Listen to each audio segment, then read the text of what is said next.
3년간 서울에서 2회 이상 학대 신고가 들어온 아동을 대상으로 전수조사를 실시합니다. 서울시와 합동으로 이뤄지는 이번 조사에선 학대 여부 점검과 가족 심층 면담 등이 진행되는데요. 경찰은 관련 조사를 정례화할 방침입니다. 서울경찰청과 서울시가 아동학대 의심 사례 합동 전수조사를 실시하기로 했습니다.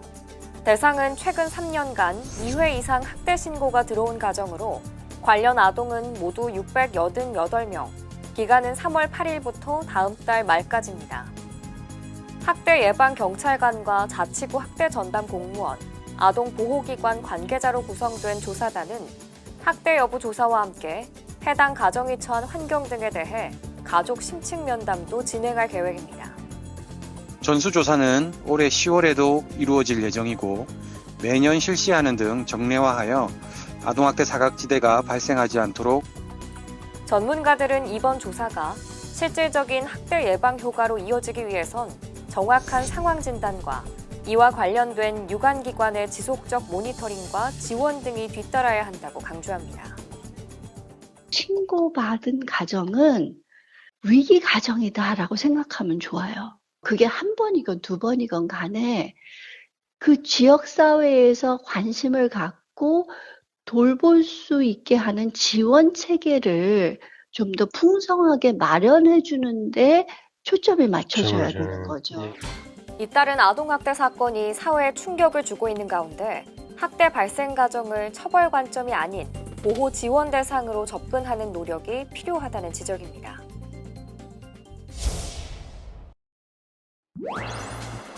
지난해 지방자치단체 과장급 여성공직자 비율이 처음으로 20%를 넘은 것으로 나타났습니다.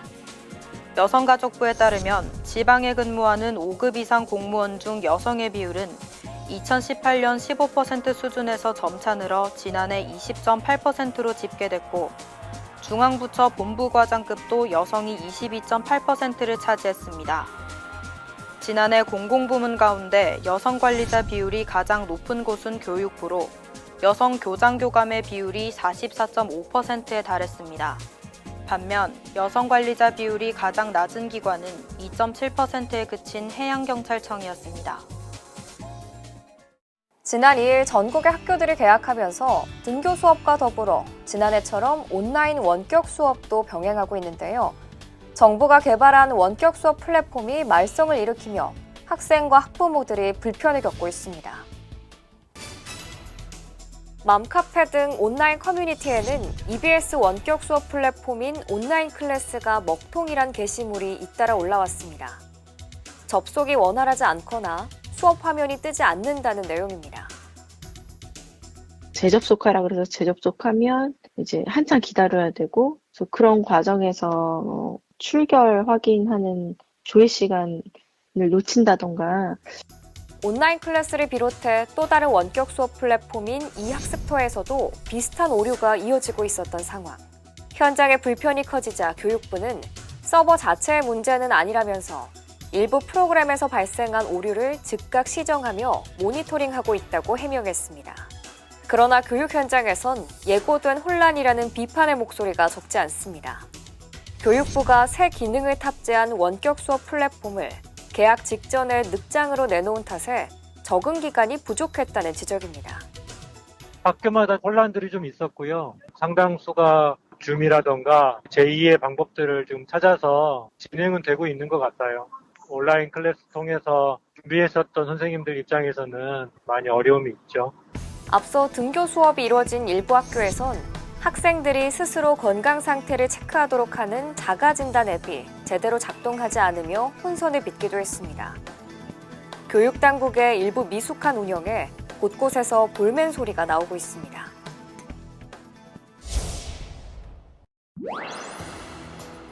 코로나19로 늘어난 층간소음, 평소와 비교해 민원이 30% 이상 급증하는데 소음이 발생할 때 가장 중요한 건 침착한 대응입니다. 무턱대고 윗집을 찾아가 항의했다간 상황이 더 복잡해질 수 있습니다. 법원 판례를 보면 재판부는 천장 두드리기, 전화 연락, 문자 메시지 항의는 가능하다고 봤습니다. 하지만 초인종 누르기, 현관문 두드리기, 직접 들어가서 항의하기 등은 불법으로 규정했습니다. 폭행 등 다른 분쟁으로 이어질 수 있기 때문입니다. 직접적인 갈등은 피하는 게 상책. 함부로 소음에 보복했다가는 처벌을 받을 수도 있습니다. 층간소음을 직접적 물리적으로 보복하는 경우 경범죄, 협회, 폭행 등 형사처벌 대상이 될 수 있기 때문에 주의가 필요합니다. 전문가들은 관리사무소나 이웃사회센터 등 중재기구를 통해 대화하는 게 최선이라고 지적합니다. 아마 민원을 완전 없앤다, 해결한다라는 부분에 방점을 찍지 말고 서로 어차피 안고 가야 되는 문제다, 관리해줘야 되는 문제다라는 형태로 간다면은 의외로 효과를 많이 봅니다. 또 소음이 날 것으로 예상된다면 두툼한 매트를 깔아두는 등 미리 다른 이웃을 배려하는 자세도 중요하다고 덧붙였습니다.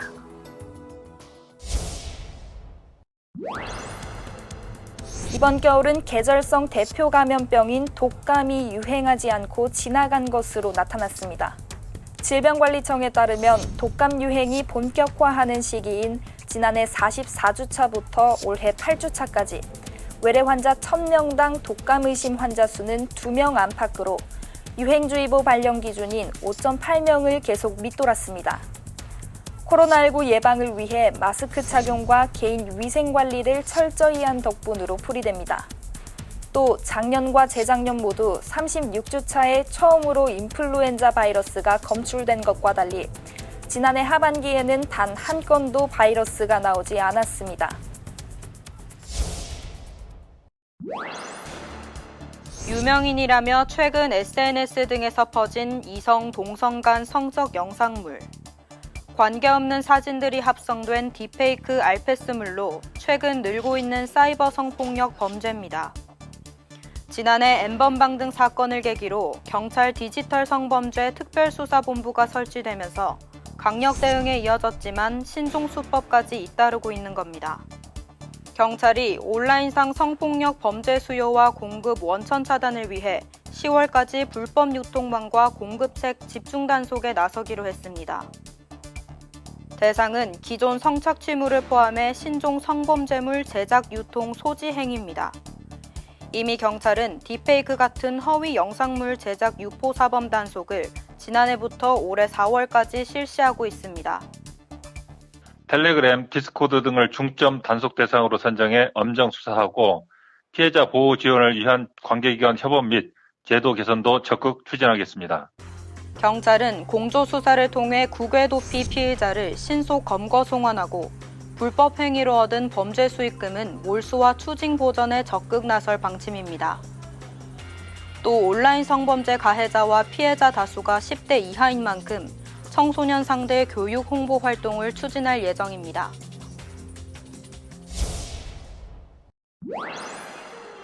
지난 1월 밥상 물가 상승률이 경제협력개발기구 OECD 회원국 가운데 4번째로 높았습니다. OECD와 통계청에 따르면 올해 1월 한국의 식료품 및 비주류 음료 물가는 1년 전보다 6.5% 올랐습니다. 이는 OECD 전체 평균의 2배를 웃도는 수준으로 37개 회원국 가운데 터키, 칠레, 아이슬란드에 이어 4위였습니다. 한국 식품물가 상승률은 지난해 1월까지만 해도 1%대에 그쳤으나 7월 4.3%로 올라서면서 하반기 들어 오름폭이 커졌습니다.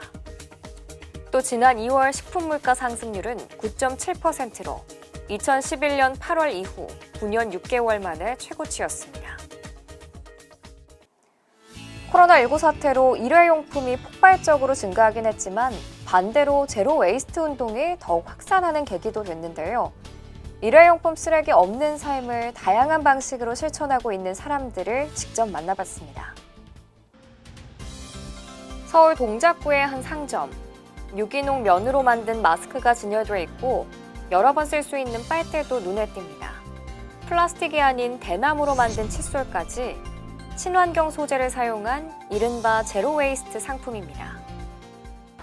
대나무 칫솔을 보면서 여기도 플라스틱이 있었구나 하면서 서로 의견 교환하고 써보고 싶다고 사가시기도 하고 그래요. 코로나19 사태로 인해 배달 서비스 이용량이 증가하면서 일회용품 사용을 줄이자는 제로 웨이스트 운동이 더욱 힘을 받고 있습니다. 점점 손님들 많이 오고 계시거든요. 이런 자연 오염들이 결국에는 나로 인해서 시작되는 거라는 거를 점점 좀 많이 깨닫고 계신 것 같아요. 사실 주말에는 굉장히 혼잡해요. 지나다니기 힘들 정도로.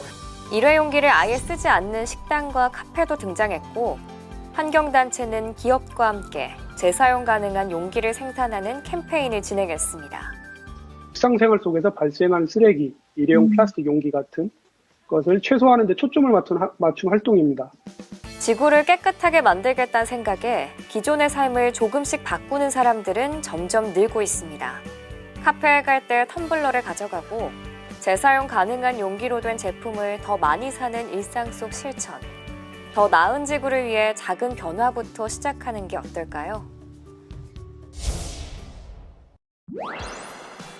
넓은 온실 안에서 딸기가 탐스럽게 익어가고 있습니다. 이 농장은 컴퓨터나 스마트폰으로 작물의 생육 상태를 최적의 환경으로 관리할 수 있는 최첨단 스마트팜입니다. 시간과 장소에 관계없이 비료도 주고 온도도 조절할 수 있어 농사를 아주 쉽게 지을 수 있을 뿐만 아니라 딸기의 품질이나 생산성이 아주 좋습니다. 이 스마트팜을 하지 않았을 때는 습기로 인해서 병을 많이 발생도 되고 하는데, 이는 병반이 생기는 문제점이 확연하게 줄어들었고 품질이 향상되어서 포도 농장에도 스마트팜 기술이 적용됩니다. 생육 시기별로 온도와 습도, 양약을 적절히 조절해 고품질 포도를 생산할 수 있습니다. 이처럼 스마트팜은 농산물의 품질과 생산성을 높이고 경영비는 낮춰 농가 소득 증대에 기여하고 있습니다. 스마트 농업을 통한 그 농가의 그 편의성을 제공하는 게 가장 큰 첫 번째 요인이고요. 빅데이터를 활용한 분석 능력을 키워서 하우스를 최고의 그 최상의 상태로 유지. 농촌진흥청은 스마트팜 도입을 희망하는 농가가 기술을 쉽게 배울 수 있도록 전국 스마트팜 교육장을 현재 70곳에서 향후 3년 동안 130곳으로 확대할 계획입니다. 첨단 과학 기술이 접목된 스마트팜이 고령화와 인력난에 시달리는 농촌과 농가에 희망을 주고 있습니다.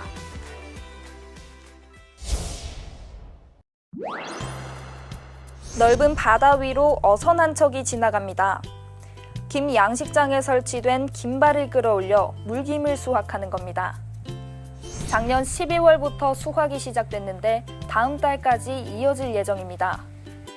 진도와 완도 등 주로 남해에서 생산되던 김이 중부지방인 경기도 안산시 대부도 앞바다에서 생산되는 겁니다. 대부김은 맛과 향이 뛰어나고 영양도 풍부하다는 평가를 받고 있습니다. 서해안 갯벌도 있고 저수간만의 차이도 많고 물이 지금 들물술물이 많으니까 그 영향도 많은 것 같습니다. 대부김을 맛본 소비자들의 반응은 아주 좋습니다. 대부도에서 김이 나는지 몰랐거든요. 근데 한번 먹어보니까 고소하고 품질도 좋아서 계속 대부김만 찾게 되는 것 같아요. 대부도의 김 양식어장은 16곳에 1,700헥타르, 연간 12,000톤의 물김이 생산되는데 품질이 좋아 전국 각지에서 앞다퉈 구매하고 있습니다. 안산시는 어민 소득 증대를 위해 김 양식을 적극 지원하고 있습니다. 고품질 김을 생산하기 위해서 시설을 더 확대 지원할 계획입니다. 또한 서해 청정해역에서 자란 대부김을 활용한 다양한 안산만의 브랜드를 개발. 해양 생태계가 변화하면서 남해에서 주로 생산되던 김이 서해 대부도의 특산품으로 명성을 떨치고 있습니다. 이번 순서는 새롭게 준비한 코너인데요. 어린이집 안전공제회가 주최한 2020년 어린이집 안전교육 우수 사례 영상 콘테스트에서 수상한 수상작을 하나씩 소개해드리는 순서입니다. 오늘은 영상 콘테스트에서 당당히 최우수상을 수상한 부산 기장군에 위치한 국공립 철마 어린이집 편입니다. 부제는 노노 놀자, 조심히 놀자라고 하는데요. 어떤 내용인지 함께 보시죠.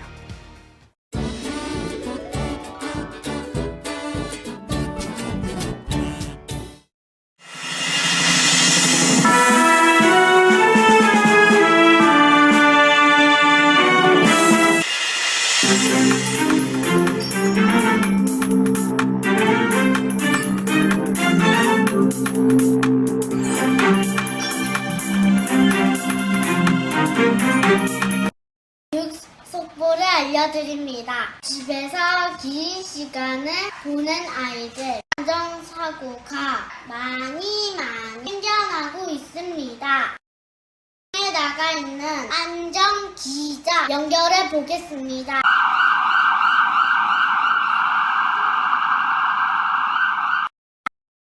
여기 안전동에 있는 안전 어린이집입니다. 지금 사고한 현장에 있는데요. 현장에 있는 교사들은 만나보도록 하겠습니다. 오늘 어떤 사고가 있었나요? 긴 원피스, 그 다음에 카봇 스카프와 같이 긴 옷자락 때문에 계단에서 넘어지거나 차량에 옷이 끼어 목졸림이 오는 사고가 생겼어요. 할 때 조심히 꺼내지 않아 친구 머리나 얼굴에 상처를 냈어요. 화장실을 가거나 밖에 나가려고 할 때 서로 다퉈가지고 부딪히거나 벽에 꽁 하고 다치는 사고가 발생했어요. 뜨거운 국물 앞에서 장난치다가 화상을 입었어요. 욕조에서 점프하고 뛰다가 넘어졌어요. 네, 커튼 블라인드 줄을 장난을 쳐서 다치는 일이 생겼어요. 친구들이 앞도 안 보고 뛰다가 의자랑 책상에 꽝 부딪혀버린 거 있죠. 놀잇감에서 쏙 빠진 자석을 윽꺽 삼켰더니 숨을 쉴 수가 없었어요. 현장에 목소리를 들어봤습니다. 생활안전 이대로 둬도 괜찮을까요? 현장에서는 교사들과 영유아가 같이 악습판을 만들어 튀어나가고 있습니다. 위험한 행동과 관련한 생활안정성을 만들어 가정과 연계하여 안내드릴 예정이라고 합니다. 생활안정성 한번 들어보시죠. 놀자 조심히 놀자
안전기자였습니다.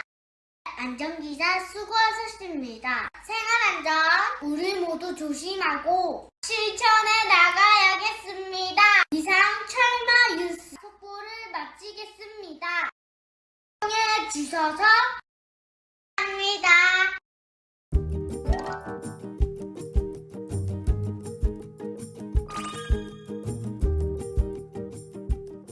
통계청에서 발표한 2020년 3, 4분기 일자리 동향에 대해 말씀드리겠습니다.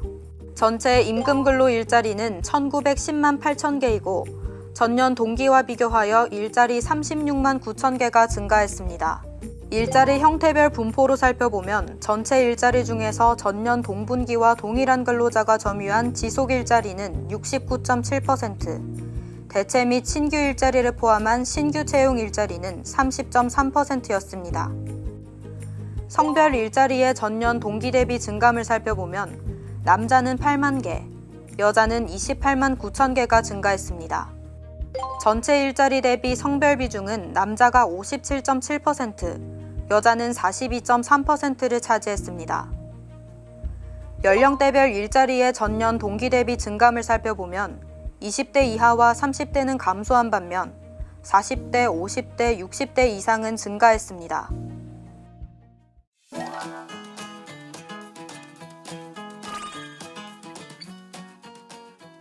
보건복지부 소식입니다. 아동학대 대응체계 강화 방안 이행계획 제2차 점검회의가 개최됐습니다. 보건복지부는 관계부처와 함께 3월 30일 시행 예정된 즉각분리제도 시행에 대비하여 학대 피해 아동 보호쉼터, 위기아동 보호가정 등 확충 추진사항 및 17개 시도의 준비 상황을 점검했습니다. 여성가족부는 한부모 가족 및 조손가족을 위한 단계별 분야별 정부 지원 복지 서비스를 한눈에 볼 수 있는 2021년 한부모 조손가족 복지 서비스 안내서를 발간했습니다. 안내서에는 임신 출산, 양육 돌봄, 시설 주거, 교육 취업 등으로 구분하여 지원 내용과 신청 방법 등이 담겨 있습니다. 충청남도가 SNS를 이용한 저출산 극복 함께해요 범국민 포함 릴레이 챌린지에 돌입했습니다. 포함은 함께 일하고 함께 돌보고 함께 지키고 함께 행복한 대한민국 만들기 동참의 취지로 함께라는 단어가 4번 반복된다는 의미의 참여형 캠페인입니다. 저출산 극복 사진 및 동영상을 개인 SNS에 게시한 뒤 일주일 단위로 후속 참여자 2명을 지목하는 방식으로 진행 중입니다.